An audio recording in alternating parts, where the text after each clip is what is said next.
Newcastle United draw 0-0 against Crystal Palace at the weekend, and following the events of that game, have placed an official complaint to the Premier League. The Newcastle United owners have unveiled a brand new commercial partner and have backed a new £30 billion project which could lead to a new shirt sponsor.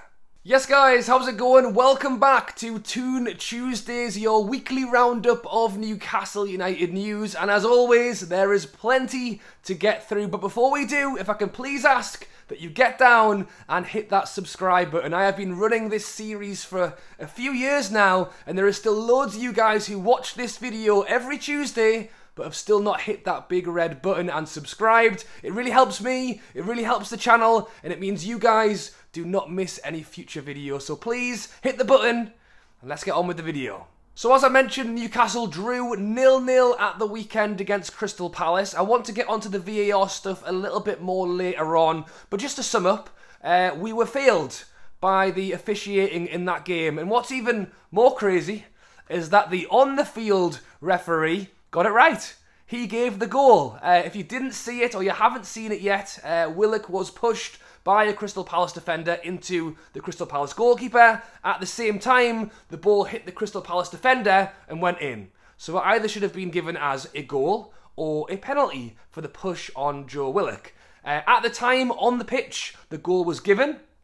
It got sent up to the VAR room, where he had multiple angles, plenty of time to look at it, and gave no goal or penalty. And it has been confirmed that that decision was made incorrectly. Lee Mason, the referee in the VAR box, has now been given a week's ban from the games this weekend.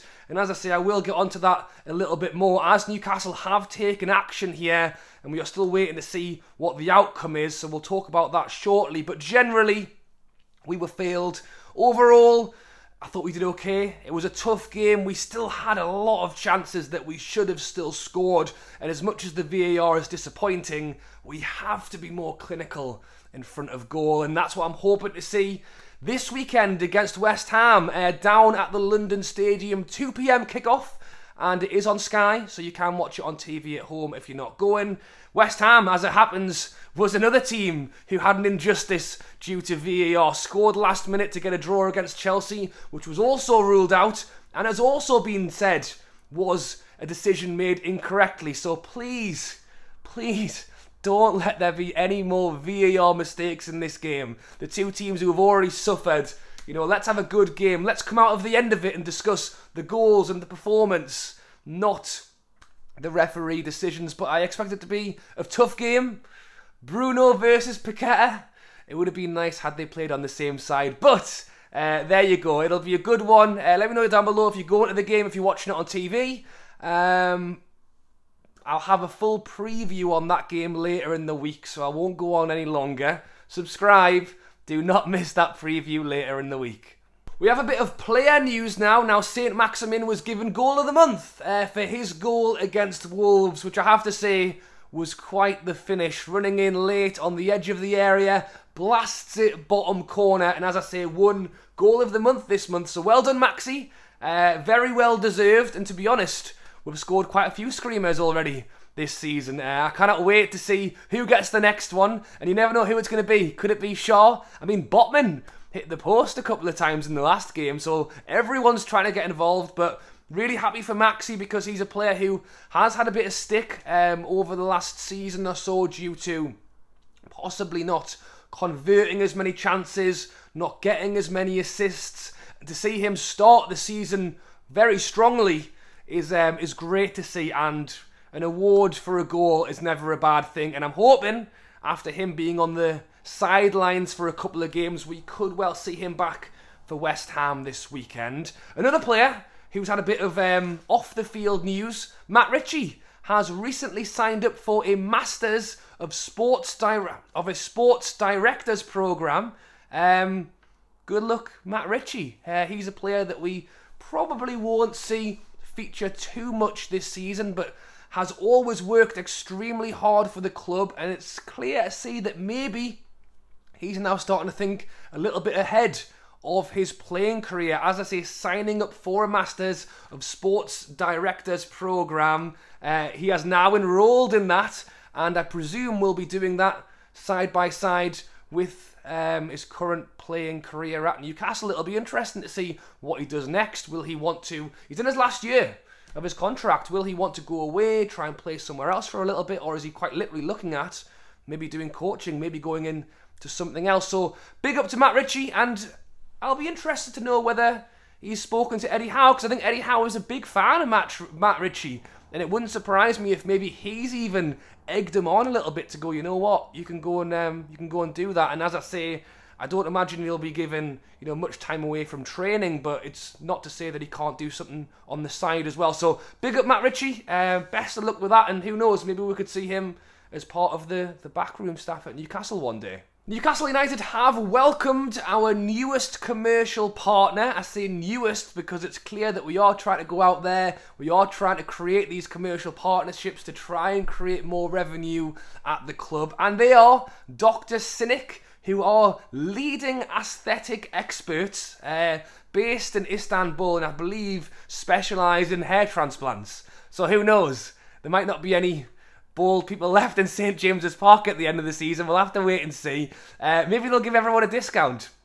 Who knows? There's been some photos of John Joe Shelby and Alan Shearer with new sets of hair, but yeah, I tell you what, it's great to see that we're going out there. Obviously, we partnered with Toon not too long ago, the arms sponsor, and to bring in new commercial partners is a great way to try and create new revenue for the club. And as we know, and I won't go into it too far, but with previous ownership, there was really, or I should say in my opinion, or I believe, or allegedly, there wasn't a lot of money coming in due to sponsorships because it was all kind of in-house. But now we're going out there, we are finding these commercial sponsors, and Dr. Cynic's involved. Hopefully I won't need his help too soon, but maybe in a few years I can give him a ring.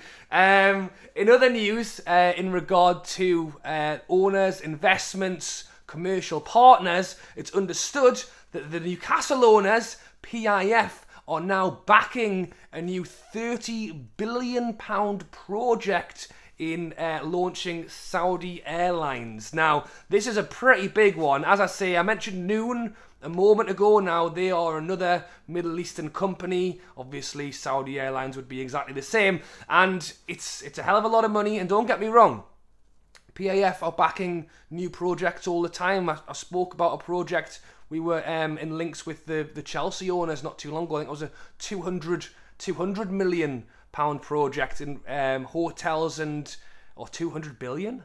It was a lot of money in hotels and luxury apartments. Well, the newest one is now related to backing of an airline, and you've got to say, as the Fun 88, not that I've got it on, Fun 88 sponsorship winds down for the end of this season, it's no doubt that I think the new owners will have their eyes on who could potentially be the newest sponsor on next season's shirts, and this one is being backed in the media this morning as a potential one for that. I think it could well be, and you never know, but we've still got more than half a season to go, and there could well be other projects that are raised in the meantime. I think that obviously the airlines one is a big one, as people are stepping away from betting and everything like that. It's getting ever popular.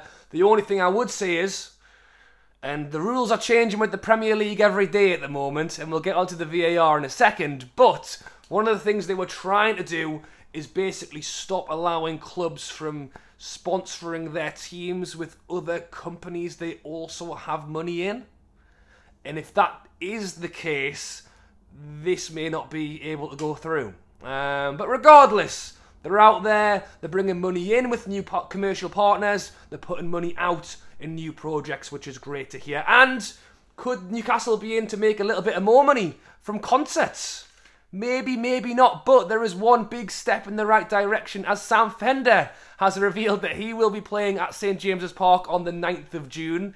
I'll go to see Sam Fender on the 9th of June. Well, as it happens, his pre-sale for tickets goes on sale tomorrow at 10 AM. So if you do want to go see Sam Fender at St James's Park, he spoke very glowingly of St James's Park. Obviously, he's a Newcastle fan, and he said that he'd hoped that one day he could make an appearance and play there.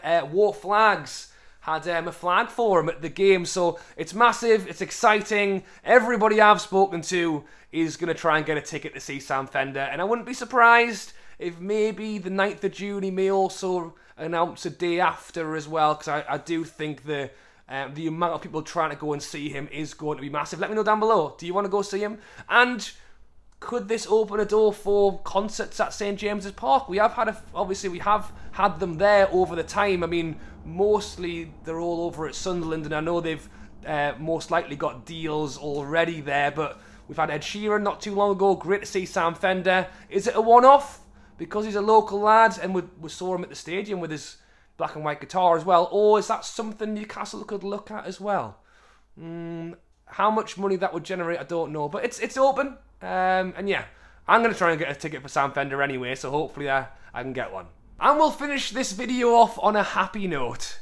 Newcastle have now officially made a complaint to the Premier League regarding officiating in the games this season. Now, it's fair to say that the mistake against Crystal Palace was not the first of the season, and I can't talk about Newcastle, and I will talk about Newcastle, but as I mentioned already, decisions in the West Ham game against Chelsea, decisions in the Liverpool-Everton game, this weekend just seemed to be the one where there was so many poor decisions, and it's not just it's not a coincidence. You know, these decisions are being made wrong week after week, and someone needs to be held accountable for it. Now, the Premier League have almost tried to duck out of it a little bit themselves, almost trying to say that it's not their fault, and they are referring it to the professional game match officials, the PGMO, and they are basically the referees association, and it's understood that they are the ones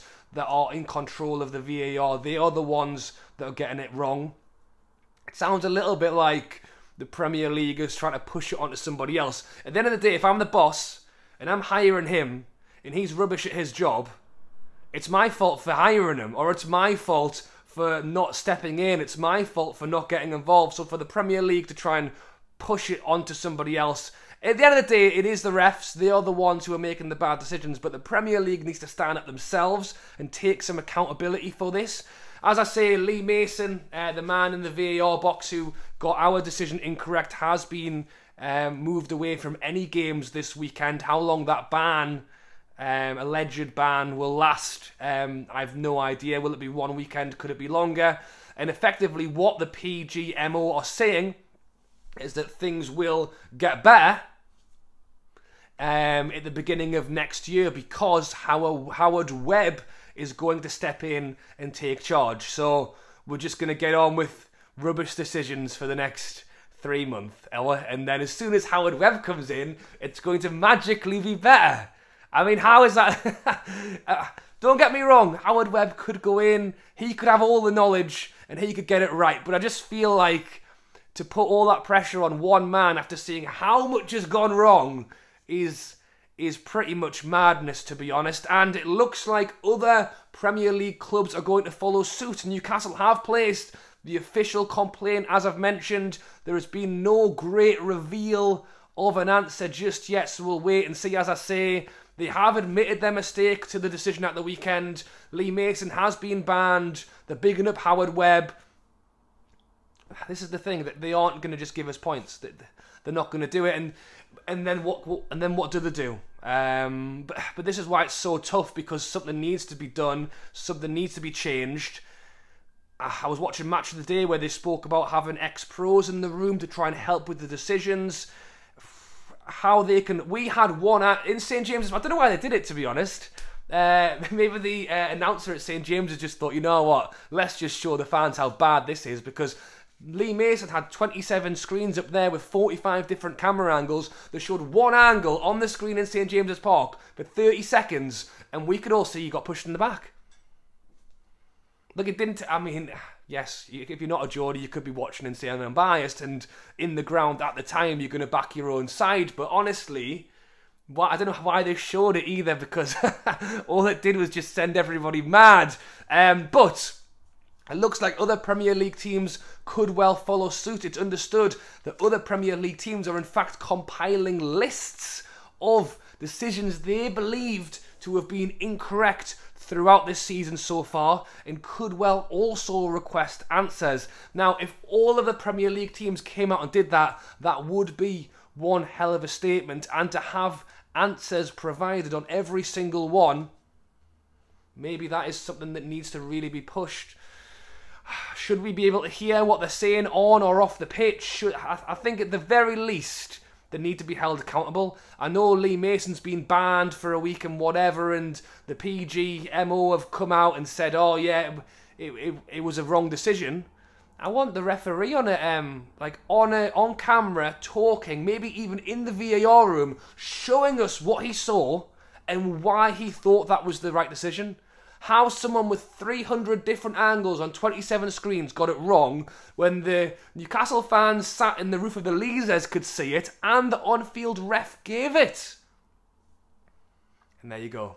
That was the happy ending to Toon Tuesdays today. But as I say, it's got to be looked at. It's got to be fixed. And all I can hope is that these horrible decisions that got made at the weekend will now be the catalyst for something to get done going forward. I hope you guys enjoyed this week's Toon Tuesdays. As always, drop a like if you did, and as I mentioned at the start of the video, be sure to subscribe if you haven't already. Hopefully, some good news will come from the new project, the new sponsorship, and let's hope we have a good game this weekend without any VAR needing to be involved. Alright guys, thanks for watching as always. Drop a like, subscribe, enjoy the week, and I'll catch you later.